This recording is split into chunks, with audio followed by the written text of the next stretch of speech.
Trauma research cannot remain siloed in academia.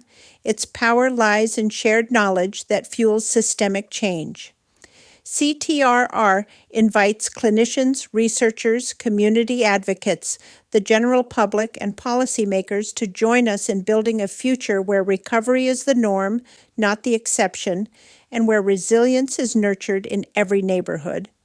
Together, we can transform trauma's long shadow into a catalyst for growth, equity, and collective thriving.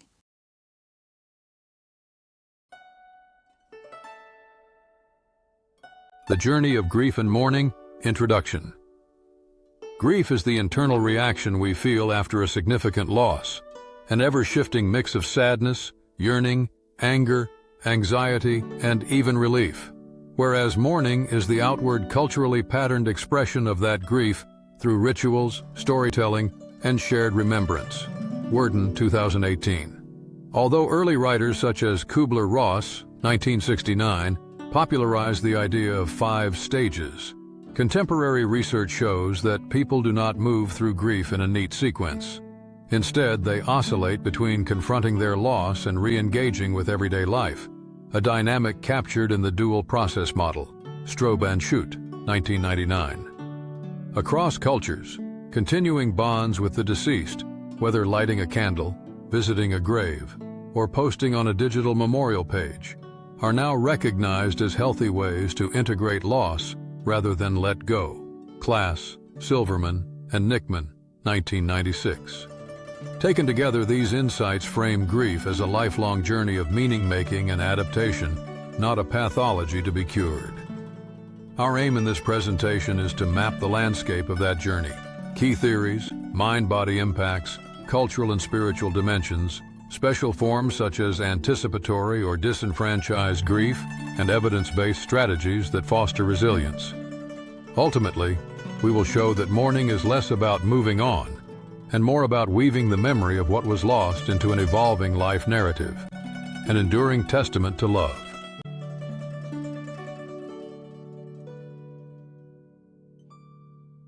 Key concepts and frameworks. Understanding grief requires more than a single explanatory model. It calls for an integrated view of complementary frameworks.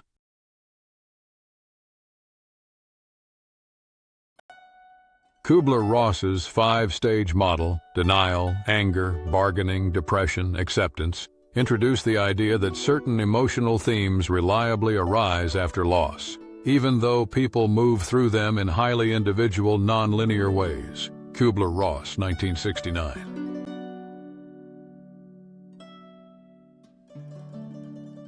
Worden's tasks of mourning recast that journey as active work, accepting the reality of the loss, processing the pain, adjusting to a changed world, and maintaining a continuing connection while moving forward. Worden, 2018. Building on the insight that bonds do not simply vanish, the continuing bonds perspective normalizes ongoing internal and symbolic relationships with the deceased through conversation, ritual, or digital remembrance as healthy adaptations rather than pathological clinging. Klass, Silverman, and Nickman, 1996.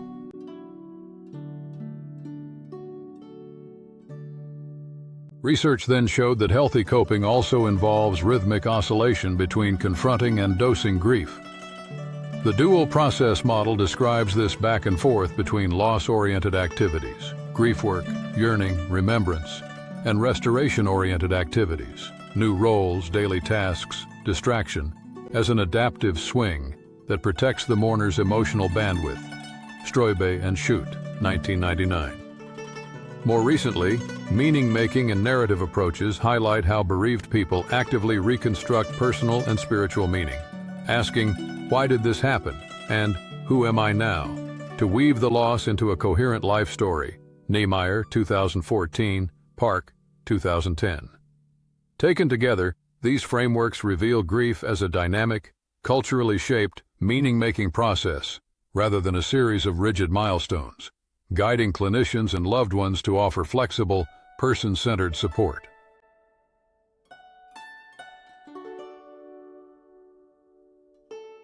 Grief is the internal, subjective response to loss. encompassing emotional, sadness, anger, guilt, cognitive intrusive thoughts, grief brain, somatic and spiritual reactions that emerge when a meaningful attachment is broken. Strobe, Schutt, and Borner, 2017. Mourning, by contrast, is the external, culturally sanctioned expression of that grief.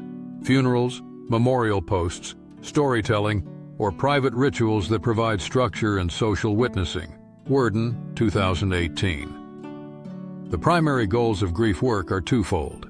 First, bereaved individuals strive to integrate the reality of the loss, moving from "this can't be happening" to acknowledging the permanence of the separation. Kubler-Ross, 1969, Worden, 2018. Second, they gradually reconstruct meaning and identity in a life irrevocably changed, which includes maintaining a healthy, continuing bond with the deceased while re-engaging with daily responsibilities and future plans. Class, Silverman, and Nickman, 1996. Niemeyer, 2014. The dual process model reminds us that adaptive coping oscillates between loss-oriented activities, grief work, remembrance, and restoration-oriented tasks, new roles, problem-solving, temporary distractions, allowing the psyche to dose distress without becoming overwhelmed. Strobe and Schutt, 1999. Understanding these definitions and goals reframes grief not as an illness to be cured, but as a transformational journey of meaning-making, identity revision, and relational continuity, a process best supported by flexible rituals, compassionate presence, and culturally sensitive interventions.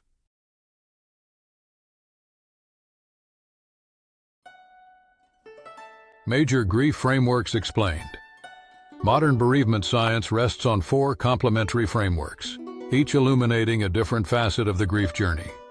Kubler-Ross's 5 stages model, denial, anger, bargaining, depression, and acceptance, popularized the idea that certain emotional themes reliably surface after loss.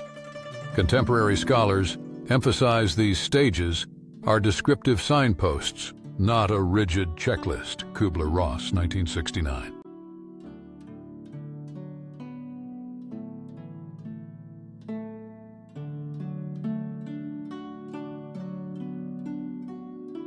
Kubler-Ross's 5 stages of grief.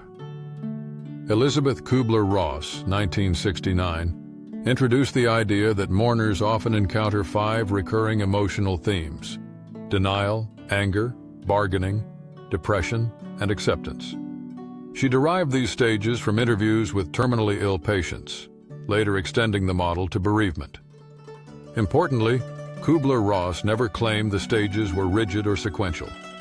She stressed that people may cycle back and forth, skip stages, or experience several at once.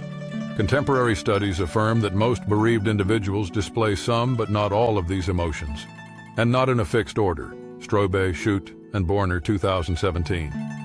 Clinicians now use the model primarily as a framework for normalizing feelings, not as a checklist of tasks to complete. Remind your audience that if a client feels guilt for not moving on, reframing the stages as overlapping signposts rather than mandatory milestones reduces distress and fosters self-compassion.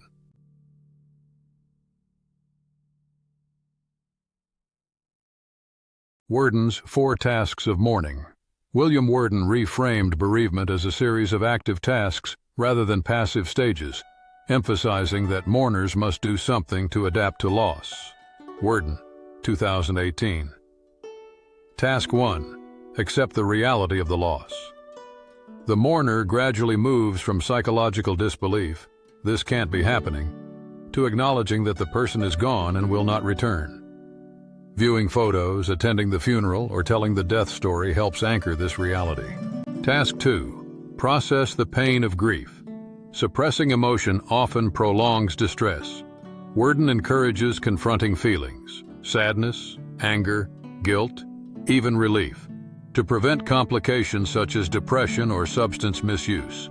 Safe venting, journaling, therapy, rituals allows the pain to be metabolized rather than avoided. Task 3. Adjust to a world without the deceased. Bereaved individuals must adapt externally, new roles and skills, Internally, shifts in self-identity, confidence, and spiritually, revised worldview or faith assumptions. For example, a widow may learn finances, reclaim personal hobbies, and grapple with questions of meaning. Task 4. Find an enduring connection. While embarking on life anew, rather than letting go, healthy grief preserves a continuing bond through stories, memorial activities, or inner dialogue, while reinvesting energy in relationships, work, and goals. This balance honors the past yet fosters future growth. These tasks are not linear checkboxes. Mourners revisit them as anniversaries or new challenges arise. The model guides clinicians to tailor interventions, helping clients name emotions, Task 2, build new competencies, Task 3, and design rituals that keep love present without halting life, Task 4.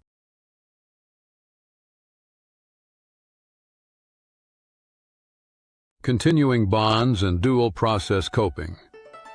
For decades, clinicians urged mourners to let go of the deceased. But research shows that maintaining an inner or symbolic relationship is often adaptive.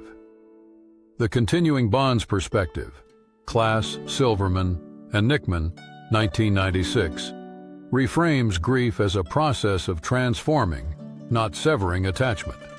Talking to a loved one in prayer, wearing heirloom jewelry, or sharing stories online keeps the bond alive while acknowledging physical absence. Such connections can buffer loneliness, preserve identity, and foster meaning, provided they do not block new engagement with life. Complementing this idea, the dual process model, DPM, depicts healthy bereavement as a rhythmic oscillation between two coping poles. Strobe and Schutt, 1999. Loss-oriented activities, crying, reminiscing, visiting the grave, confront the reality and pain of separation. At restoration-oriented activities, learning new roles, working, socializing, distraction, rebuild daily life and self-efficacy. By swinging back and forth, sometimes minute to minute, mourners dose their distress, preventing overwhelm while still moving toward adaptation. Strobe, Schutt, and Borner, 2017. These frameworks are synergistic. Continuing bonds supply emotional nourishment during loss-oriented phases and create a secure base from which to pursue restoration tasks. Clinicians can help clients design rituals, e.g. annual service projects in a loved one's name, that honor the bond and promote forward momentum, illustrating that sustainable healing lies in flexible connection, not forced detachment.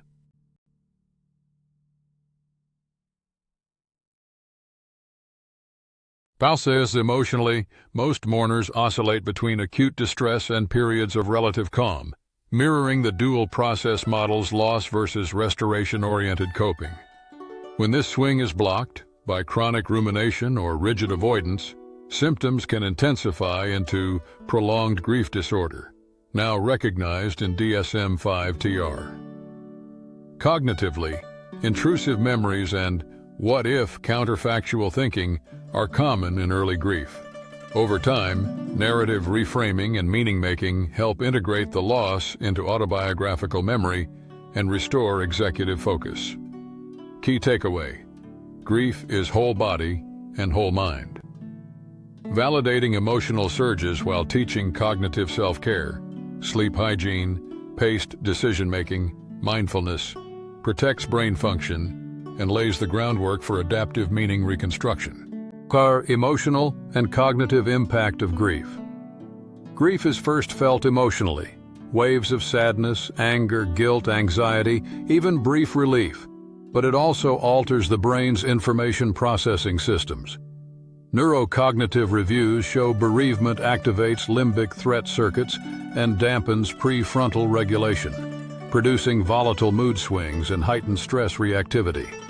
These neural shifts underpin the familiar cluster often called grief brain: forgetfulness, poor concentration, decision-making fatigue, and mental fog. Early life losses can even accelerate biological aging, increasing long-term risks for cardiovascular disease and cognitive decline. A reminder that unprocessed grief is both a mental and physical health concern.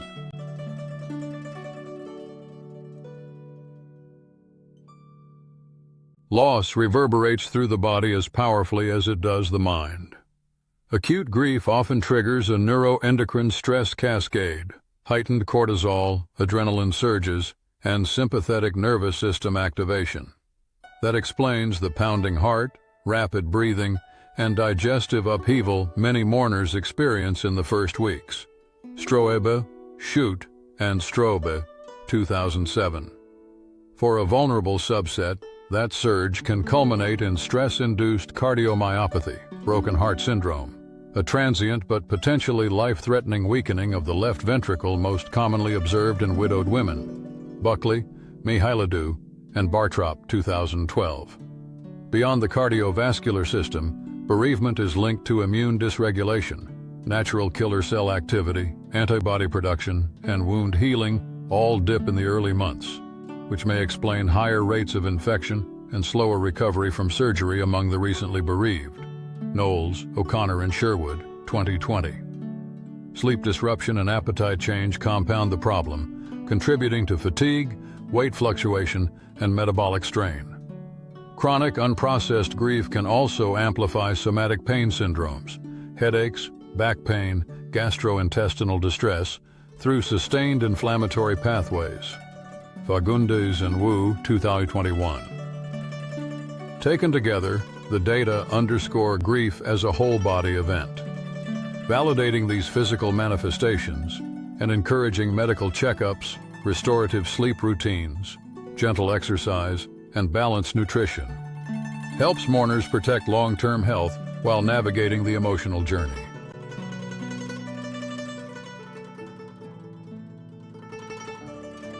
Cultural and spiritual dimensions of mourning. Grief is universally experienced, yet culturally scripted. Every society choreographs loss through mourning rituals that confer meaning, reinforce identity, and recruit communal support. Parks, Longani, and Young, 2015. In Judaism, sitting Shiva creates a 7-day house of mourning, where visitors share stories and prayers. In Mexico, Dia de los Muertos altars welcome the dead home with marigolds and favorite foods. And in Hinduism, the Shraddha rites culminate in offerings that sustain the ancestor's soul on its journey. Rosenblatt, 2008. These practices externalize sorrow while reaffirming the ongoing bond between living and deceased, an idea echoed in contemporary continuing bonds theory, Klass, Silverman, and Nickman, 1996. Spiritual worldviews also shape how people interpret loss. Religions often frame death as a transition rather than an annihilation, providing narratives of reunion, Christianity, Islam, karmic rebirth, Hinduism, Buddhism, or ancestral guardianship, many indigenous traditions. Such cosmologies can buffer distress by offering ultimate meaning and communal language for lament. Strobe, Schutt, and Borner, 2017. Yet clinicians must remain culturally humble. Western assumptions that moving on signals recovery may clash with cultures that valorize lifelong remembrance or annual ancestor festivals. Niemeyer, 2014. Best practice is to explore a mourner's unique spiritual and cultural grammar. Then integrate preferred rituals: prayer, song, pilgrimage, digital memorial pages, into the healing plan, honoring grief as both a personal journey and a culturally woven tapestry. Special types of grief explained. While normal, uncomplicated grief already spans a broad emotional spectrum, several special forms carry unique risk factors and intervention needs. Grief disorder, PGD, recently codified in DSM-5-TR, features intense yearning or preoccupation with the deceased beyond 12 months for adults. American Psychiatric Association, 2022. PGD is linked to functional impairment, suicidality, and immune dysregulation.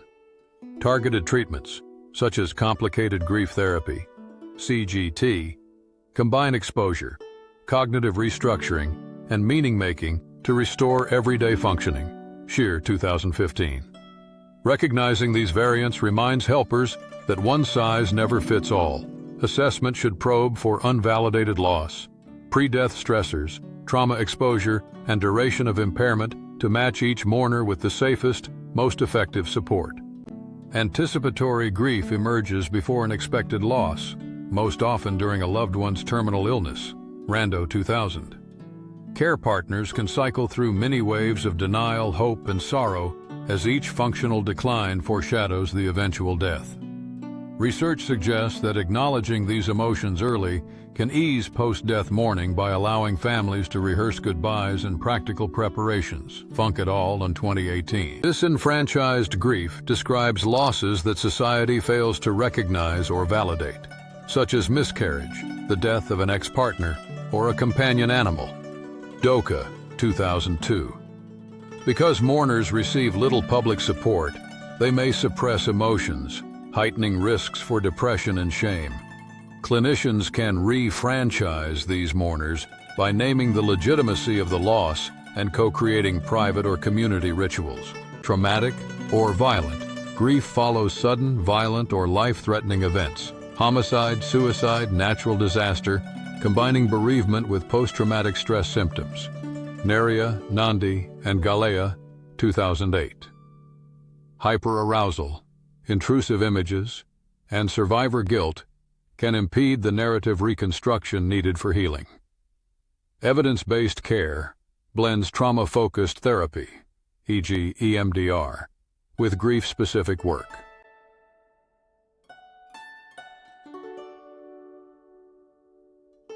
Contemporary issues in mourning. The 21st century has introduced new contexts that reshape how people grieve and memorialize loss. First, digital technology has created thanatechnology, websites, live-stream funerals, and AI-driven chatbots that let mourners curate online shrines or continue imagined conversations with the deceased. While such tools can widen access and sustain connection, they also raise concerns about data permanence, privacy, and pressure to perform grief publicly. Walter et al., 2022. The pandemic disrupted traditional rituals worldwide. Restrictions on visitation and funerals left many without last goodbyes, increasing risks for prolonged grief disorder. Eisma et al. 2021. Communities responded with drive-through viewings, balcony vigils, and Zoom memorials. Creative adaptations that blurred private-public boundaries. Collective tragedies, school shootings, racial justice violence, climate-driven disasters have birthed forms of public or communal grief. Social movements transform mourning into activism, as seen in Black Lives Matter vigils or climate strikes framed as ecological grief. Consolo and Ellis, 2018. These events illustrate how sorrow can morph into social energy, but also how repeated media exposure may re-traumatize bereaved groups. Finally, scholars highlight intersectional and disenfranchised grief among marginalized populations, transgender families, undocumented migrants, and minoritized faith groups, whose losses are often invalidated by dominant culture. Testoni et al., 2020. Culturally humble, trauma-informed care is essential to re-franchise their mourning. Taken together, contemporary mourning is characterized by hybrid spaces, digital, distanced, and activist, requiring flexible, ethically attuned support from clinicians, faith leaders, and technology designers alike.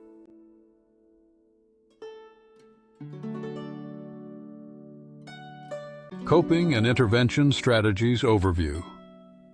Grief support works best when it respects the mourner's unique relationship to the deceased and targets specific risk factors. Evidence converges on a tiered approach. Strobe and Schutt, 2010. 1. Universal supports for most mourners. Psychoeducation normalizes emotions, debunks stage myths, and underscores oscillation between loss and restoration-oriented coping. Worden, 2018. Social scaffolding, family, faith communities, peer groups, buffers loneliness, and models continuing bonds. Class et al. 1996. Self-care coaching, sleep, nutrition, exercise, mindfulness, protects immune and cardiovascular health compromised during acute grief. Buckley et al., 2012. Selective interventions for elevated distress. Grief-focused CBT targets catastrophic thoughts. I'll never feel joy again. And guilt-laden ruminations. Currier, Niemeyer, and Berman, 2015. Narrative and meaning-centered therapies help mourners revise life stories and integrate the loss into identity. Niemeyer, 2014.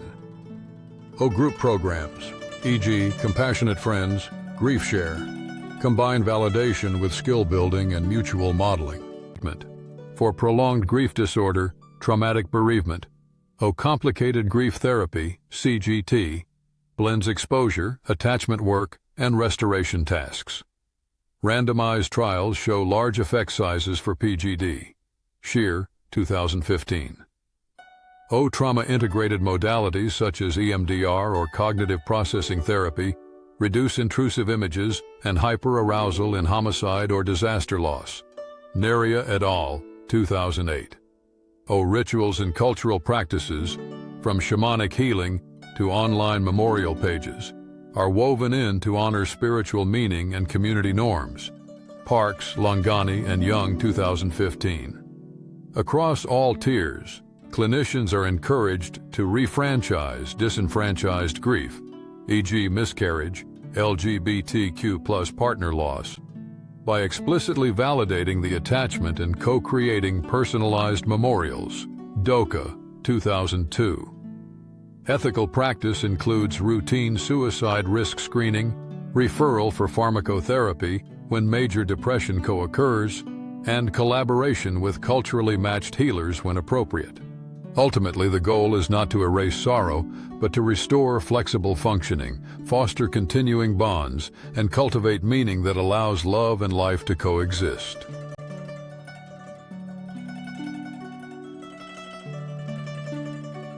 When to seek professional help. Most grief softens over time with social support, but about 10% to 15% of bereaved adults develop clinically significant distress that warrants specialized care. Pregerson and Makievsky, 2020. Red flags include persistent yearning or preoccupation for as 12 months, the 6 months for children, that causes functional impairment. Core criteria for prolonged grief disorder in DSM-5-TR, American Psychiatric Association, 2022. Intense suicidal thoughts, self-harm, or lethal risk behaviors. Suicide rates climb in the first year after spousal loss, especially for men. Strobe, Schutt, and Strobe, 2007. Severe depression, post-traumatic stress, or substance misuse that complicate coping. Shear, 2015. Inability to perform basic roles, work, caregiving, finances, or neglect of personal health. A traumatic or violent loss, e.g., homicide, disaster, accompanied by intrusive images, hyperarousal, or avoidance. Neria, Nandi, and Galea, 2008. Somatic alarm symptoms, chest pain, uncontrolled hypertension, immune suppression, linked to stress-induced cardiomyopathy or other medical risk. Buckley, Mihailidou, and Bartrop, 2012. Social isolation and disenfranchised grief, e.g. miscarriage, LGBTQ+ partner loss, where cultural invalidation blocks natural support. Doka, 2002. When these indicators appear, referral to evidence-based interventions, complicated grief therapy, CGT, trauma-focused CBT EMDR, or integrated medication management, is recommended. Early screening by primary care and mental health providers, paired with culturally sensitive assessment, can prevent chronic impairment and reduce suicide risk, turning grief care into a life-saving intervention.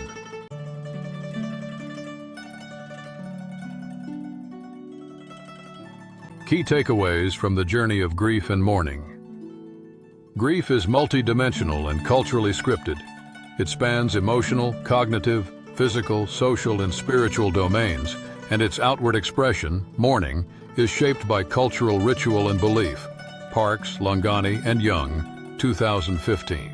No single roadmap fits every mourner. Kubler-Ross's stages, Worden's tasks, continuing bonds theory, and the dual process model highlight different but complementary patterns. Healthy grief often oscillates between confronting loss and restoring daily life. Strobe and Shute, 1999. Worden, 2018. Continuing connection is normal. Modern bereavement science rejects detach and move on, viewing ongoing symbolic or digital bonds as adaptive when they coexist with new investments in life. Class, Silverman and Nickman, 1996. Special grief types demand tailored care: anticipatory, disenfranchised, traumatic, and prolonged grief disorder. Each entail distinct risk factors and evidence-based interventions, from meaning-centered therapy to complicated grief therapy. Shear, 2015. Mind and body are inseparable in loss. Grief can alter neurocognition, immune function, and cardiovascular health. Self-care and medical monitoring are integral parts of mourning. Buckley, Mihailidou, and Bartrup, 2012. Contemporary contexts reshape mourning. Digital memorials, pandemic-disrupted rituals, and activist forms of public grief illustrate how technology and social change create hybrid spaces for mourning and new ethical challenges. Walter et al., 2022. Early screening saves lives. Persistent impairment beyond 12 months, suicidality, trauma symptoms, or disenfranchised contexts signal the need for professional help and specialized therapies. American Psychiatric Association, 2022. Goal of intervention: integration, not erasure. Effective support validates emotion, fosters meaning-making, and helps mourners weave the memory of the deceased into an evolving life narrative, transforming grief into an enduring testament to love. Thank you for being part of today's journey. Your time, attention, and openness reflect a shared commitment to understanding trauma and championing resilience, not just as clinical or academic concepts, but as lived realities that impact our families, communities, and futures. At the Center for Trauma and Resilience Research, we believe real change happens when knowledge meets compassion and when diverse voices come together to drive healing forward. Whether you're here to learn, advocate, collaborate, or reflect, your presence matters, and your efforts make a difference. As we close, we invite you to stay connected, continue the conversation, and carry forward what you've learned into the spaces where you live and lead. Healing is not linear, and resilience is not one size fits all, but together we can build systems, relationships, and responses that support recovery, dignity, and hope. Thank you again for joining us. We look forward to walking this path with you. These are the key sources that inform this presentation. They represent research from psychology, theology, and cultural studies.